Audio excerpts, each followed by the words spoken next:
아직 6월 중순임에도 폭염의 기세가 꺾이지 않고 있습니다. 덥고 습한 날씨가 지속되면 가축들의 스트레스가 높아져 축산농가의 생산성 감소로 이어질 수 있는데요. 이 같은 피해를 예방하고자 농촌진흥청은 최근 가축들이 안전하게 여름을 날 수 있는 관리 방법을 소개했습니다. 황수민 기자가 전해드립니다. 지난 10일 대구 경북 등지에서 올해 첫 폭염주의보가 내려졌습니다. 이는 지난해보다 일주일 빠른 기록입니다. 더욱이 올해는 평년보다 더 덥고 습할 것이란 기상예보가 나오면서 축산농가에 비상이 걸렸습니다. 최근 5년간 폭염에 따른 가축 피해 규모는 적게는 10만 마리에서 많게는 219만 마리에 이릅니다. 이 같은 가축 피해를 막기 위해 농촌진흥청은 축사 형태와 축종을 고려한 가축 관리를 당부했습니다. 농진청은 우선 개방형 축사의 경우 송풍팬과 안개 분무 시설, 높낮이 조절 커튼 등을 점검해야 한다고 밝혔습니다. 구체적으로 송풍팬은 주변의 먼지나 이물질을 청소하고 낡은 벨트 등을 교체해야 안전하게 사용할 수 있습니다.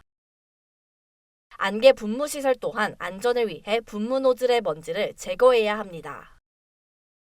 특히 무창형 축사는 여름에 정전되면 내부 온도와 가스 농도가 급격히 상승해 자칫 큰 피해가 발생할 수 있습니다. 따라서 정전 경보기나 무정전 전원 장치를 설치해 대비해야 합니다.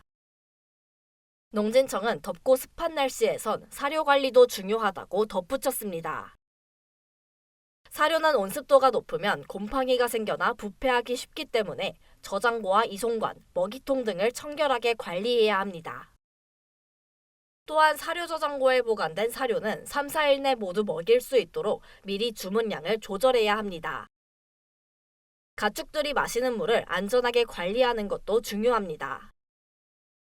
농장주는 가축이 살모넬라, 대장균 등 세균성 질병에 노출되지 않도록 음수시설을 소독하고 급수기의 압력과 수량이 적절히 유지되는지 확인해야 합니다. 축종별 특성에 맞는 사양 관리도 필수입니다. 돼지는 고온 스트레스를 받으면 사료 섭취량이 줄어들고 영양소 소화와 흡수 능력이 떨어집니다. 따라서 사료를 신선하게 유지하고 조금씩 자주 급여해야 합니다.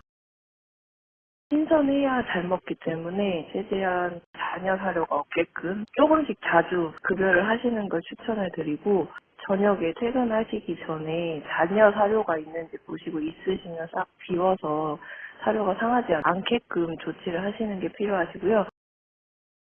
비육돼지는 사료에 사탕 무박을 첨가하면 몸무게 증가량이 개선되는 효과를 볼 수 있습니다. 닭은 사료에 단백질과 아미노산, 비타민 등의 첨가량을 높여 영양소 결핍을 예방해야 합니다. 또한 닭장 온도가 상승하는 것을 방지하기 위해 사육 밀도를 평소보다 10에서 20% 낮추는 것이 좋습니다. 육개의 적정 사육 온도는 18에서 22도, 산란계는 19에서 22도입니다.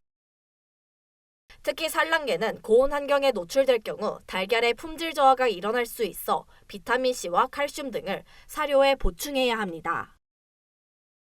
한편 농진청은 축산농가 피해 최소화를 위해 현장 기술지원단을 구성하고 고온기 축사 관리 요령에 대한 컨설팅 등을 지원하고 있습니다.